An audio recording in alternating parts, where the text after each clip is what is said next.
Hello students, welcome to our tuition classes. Last lecture में, lecture number 2 में मैंने आपको ऑर्गेनाइजिंग चैप्टर का क्वेश्चन नंबर 4 करवाया था। आज हम थर्ड लेक्चर स्टार्ट कर रहे हैं और उसमें मैं आपको क्वेश्चन नंबर 5 से स्टार्ट करवा रहा हूँ।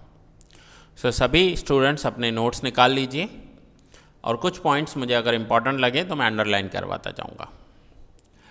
अगर आप न्यू स्टूडेंट्स हैं और नोट्स अवेलेबल नहीं है तो आप मुझे इस नंबर पर कॉल कीजिए, आपको नोट्स मिल जाएंगे। Question number 5, write short note on linear organisation. अब हम ऑर्गेनाइजेशन चैप्टर को समझ रहे थे।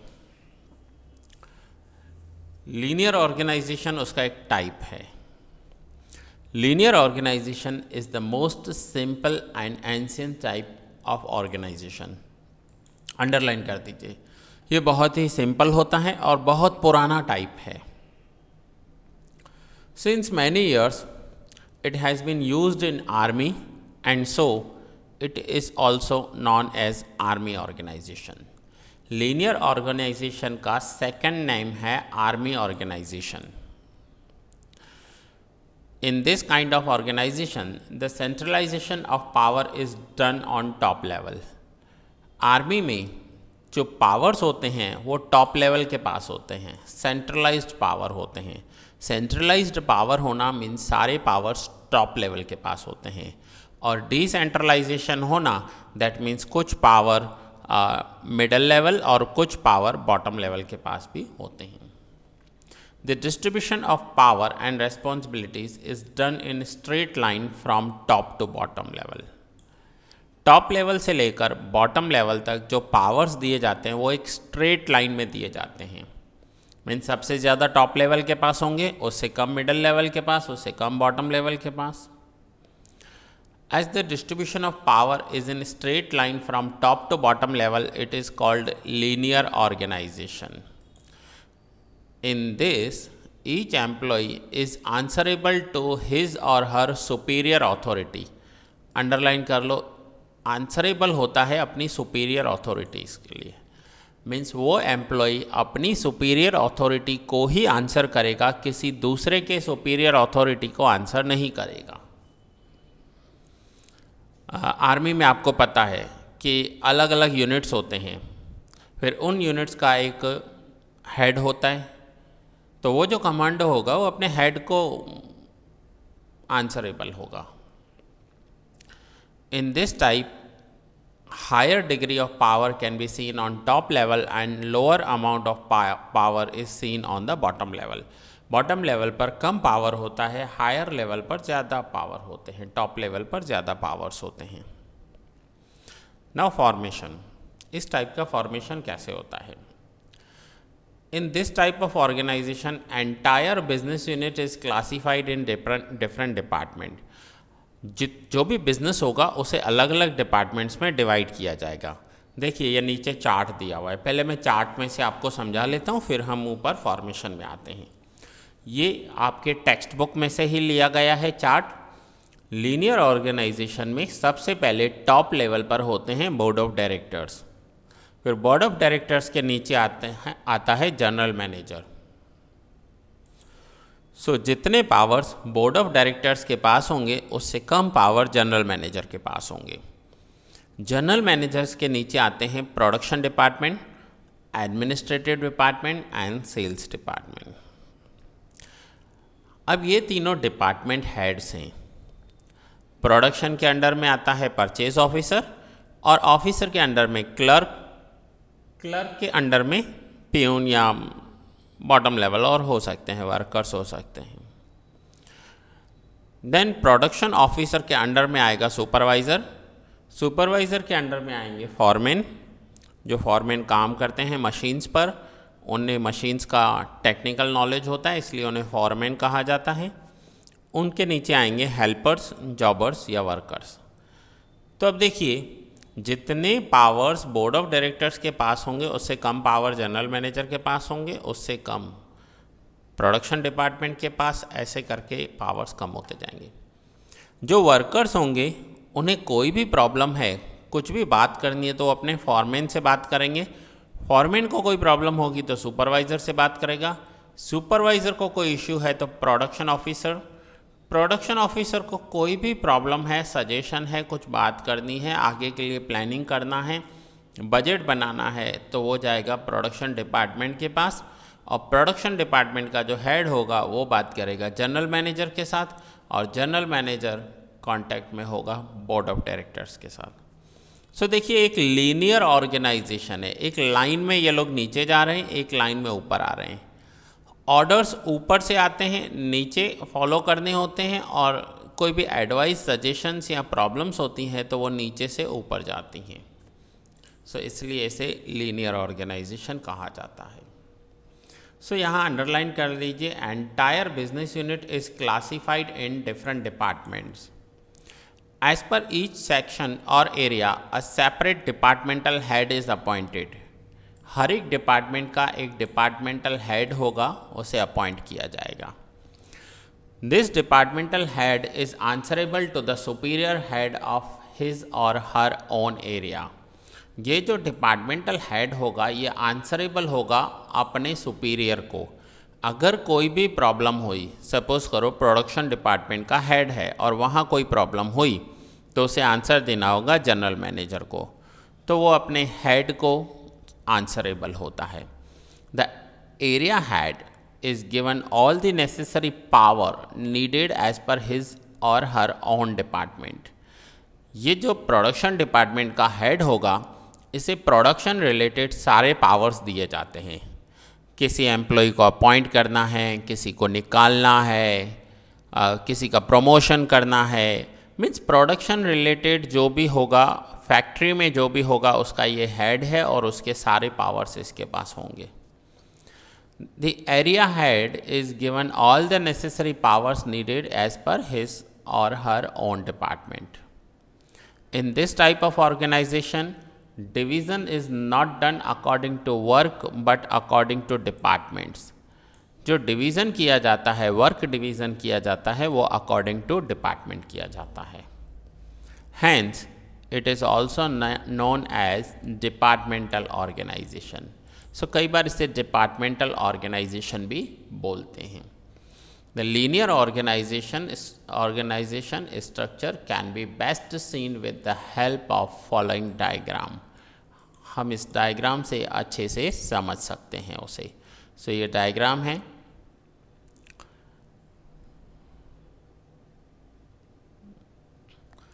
सो यहाँ पर देखिए क्या दिया हुआ है, जो मैंने आपको ऊपर चार्ट में समझाया है वो ही दिया हुआ है, आप रीड करोगे। In linear organisation the greatest power is seen with the board of directors.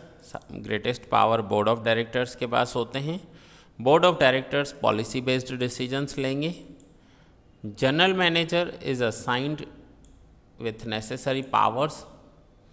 फिर जनरल मैनेजर के नीचे डिपार्टमेंटल हेड होते हैं, सेल्स हेड होते हैं, अलग अलग डिपार्टमेंट्स के हेड अपॉइंट किए जाते हैं। फिर उनके नीचे कुछ ऑफिसर्स अपॉइंट किए जाते हैं जिन्हें कुछ पावर्स दिए जाते हैं। उनके अंडर में फॉरमैन या वर्कर्स अपॉइंट किए जाते हैं। And in this way linear organisation ensures power from top to bottom. Top से लेकर बॉटम तक पावर्स आते हैं। उनका जो वर्क एरिया होगा जहाँ पर वो काम करते हैं, सिर्फ उसी वर्क एरिया के पावर्स उनको दिए जाते हैं। सपोज़ करो मैं एक बैंक का एग्जांपल दे रहा हूँ। बैंक, किसी भी बैंक का जो ब्रांच होता है उस ब्रांच का एक मैनेजर होता है जिसके पास उस ब्रांच के सारे पावर्स होते हैं। फिर ब्रांच के अंडर में ऑफिसर्स आएंगे, ऑफिसर के अंडर में सुपरवाइज़र, सुपरवाइज़र के अंडर में क्लर्क, क्लर्क के अंडर में प्यून। सो सबसे ज़्यादा पावर्स मैनेजर के पास होंगे। और अगर काम की बात करें सो प्यून, नीचे से लेकर प्यून, प्यून के बाद क्लर्क, ऐसे करके ऊपर जाएंगे। सो अगर किसी क्लर्क को कैश काउंटर पर बैठा दिया है तो वो कैशियर का काम करेगा, उसे उस एरिया के पावर्स होंगे। कैश विड्रॉ करने कोई आ रहा है, डिपॉजिट करने आ रहा है तो उसके लिए वो देखेगा। सो ऐसे लीनियर ऑर्गेनाइजेशन काम करते हैं। डिपार्टमेंट्स डिवाइड कर दिए जाते हैं। ठीक है स्टूडेंट्स। सो ये था question number 5। Now functional organisation, ऊपर हम देख कर आए थे ना क्वेश्चन में, क्या था, ये हमारे 5 टाइप्स थे जिसमें हमने लीनियर ऑर्गेनाइजेशन देखा। अब हम सेकंड देखेंगे फंक्शनल ऑर्गेनाइजेशन। सो आइए समझते हैं क्वेश्चन नंबर 6 को। Write short note on functional organisation.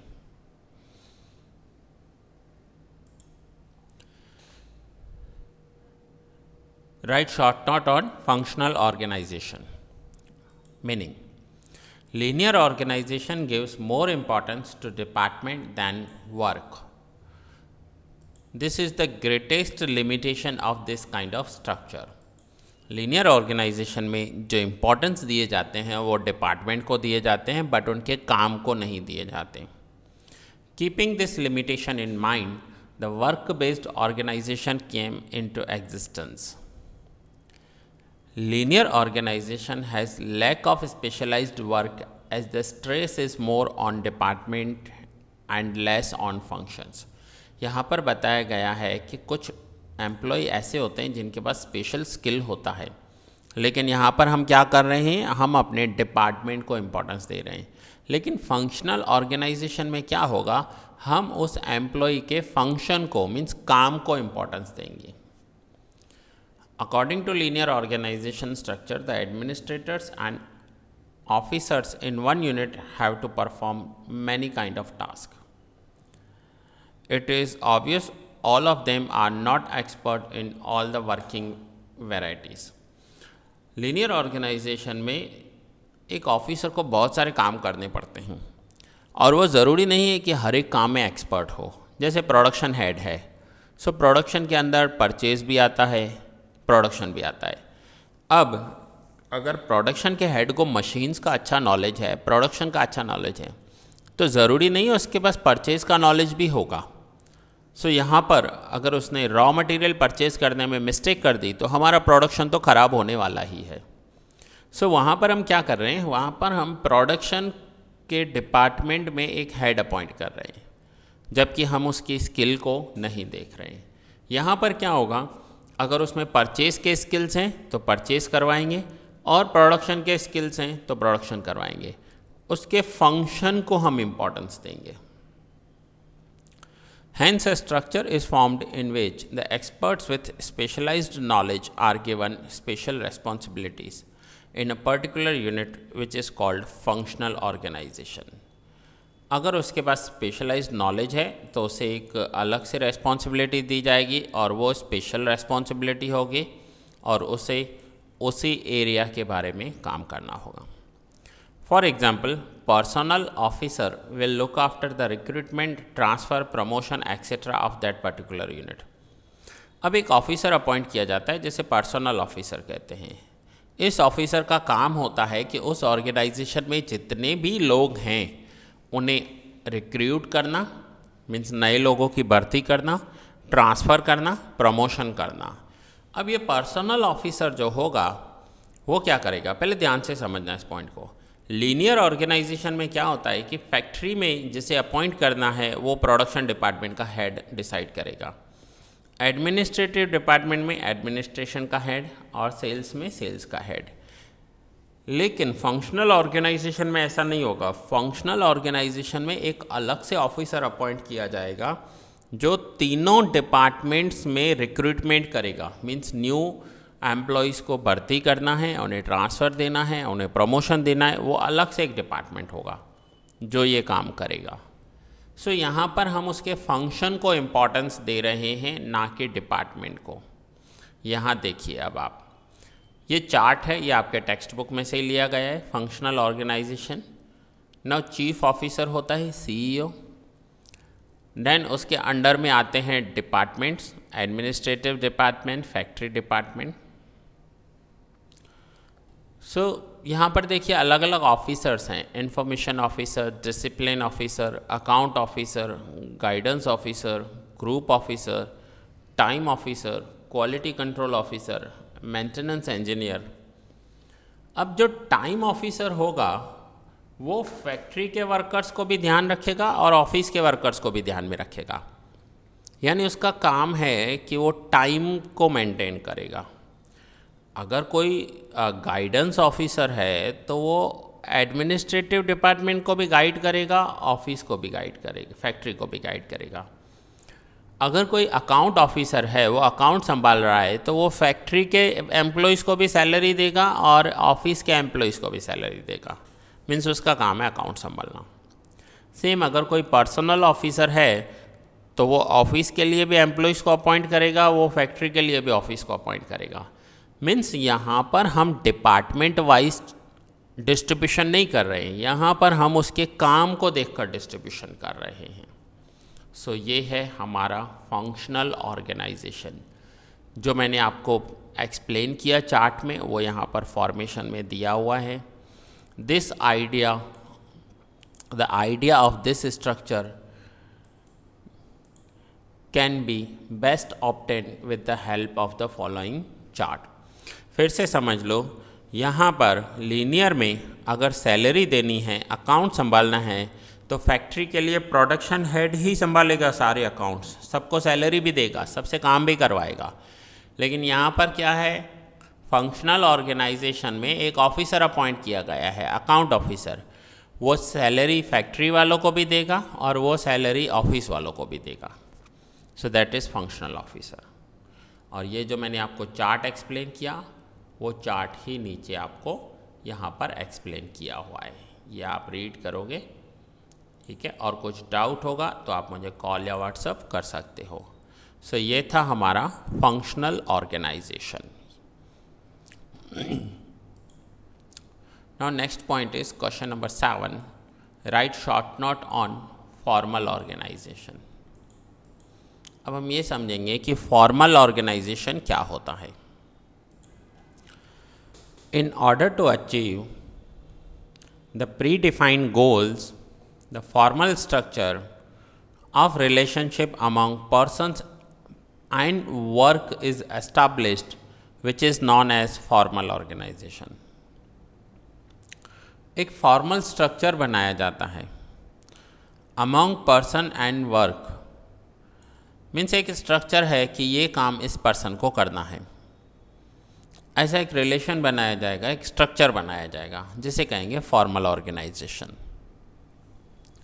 Linear organisation, functional organisation are the types of formal organisation. In this type of organization, the necessary powers are given to enable the person to perform certain kind of responsibilities. कुछ persons को कुछ responsibilities पूरी करने के लिए अलग से powers दिए जाते हैं। जैसे आपके स्कूल में सपोज़ करो एक अकाउंट टीचर है, तो उस अकाउंट टीचर के पास रेस्पॉन्सिबिलिटी है कि वो आपका अकाउंट्स का सिलेबस पूरा करे, लेकिन साथ में उसे पावर्स भी दिए जाएंगे कि वो आपको आपके नोटबुक्स चेक करेगा, आपका होमवर्क चेक करेगा, आपसे टेस्ट लेगा, यूनिट टेस्ट लेगा, एग्ज़ाम्स लेगा और आपको पेपर्स चेक करके आपको रिज़ल्ट देगा। तो कुछ रेस्पॉन्सिबिलिटीज़ हैं और कुछ पावर्स भी हैं। हो सकता है आपने मिस्टेक की तो आपको डांट भी मिले, हो सकता है आप ध्यान नहीं दोगे तो आपको पेरेंट्स को बुला सकते हैं। सो ऐसे कुछ पावर्स दिए जाते हैं और रेस्पॉन्सिबिलिटी दी जाती है, इन विच matters related to delegation of authority between superior officers are clarified. superior officers के पास जो authorities होती हैं वो clarified होती हैं। now characteristics देखते हैं, formal organization के characteristics कौन से हैं।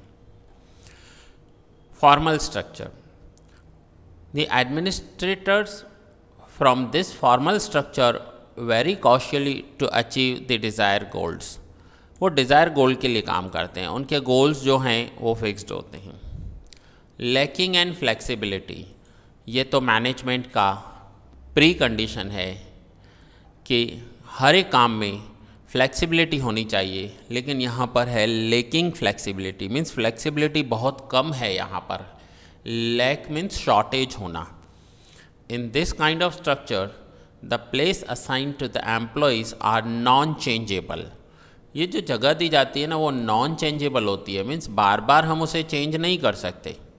ऐसा नहीं है कि आपका अकाउंट का टीचर होगा, एक हफ्ता आपको अकाउंट पढ़ाएगा, फिर नेक्स्ट वीक को आपको संस्कृत पढ़ाएगा, फिर उसके नेक्स्ट वीक को आपको इंग्लिश पढ़ाएगा। नहीं, ऐसा नहीं होता है। एक बार असाइन हो गया कि वो आपको अकाउंट करवाएगा, मीन्स कम से कम 1 साल तक तो वो आपको आपका वही सब्जेक्ट करवाएगा। चेंजेस नहीं होते हैं, बहुत कम होते हैं, ना के बराबर होते हैं। Occasionally changes can be there once the position is assigned. एक बार पोजीशन असाइंड हो गई, फिर उसके बाद ओकेशनली चेंजेस होते हैं। Large size, the organization structure comprise of large size. ये कहाँ पर काम में आता है? फॉर्मल स्ट्रक्चर, जहाँ लार्ज साइज ऑर्गेनाइजेशन होता है। Delegation of power from upper to lower, ये तो पूरे ही मैनेजमेंट में ऐसा होता है, अपर से लोअर पावर जाते हैं।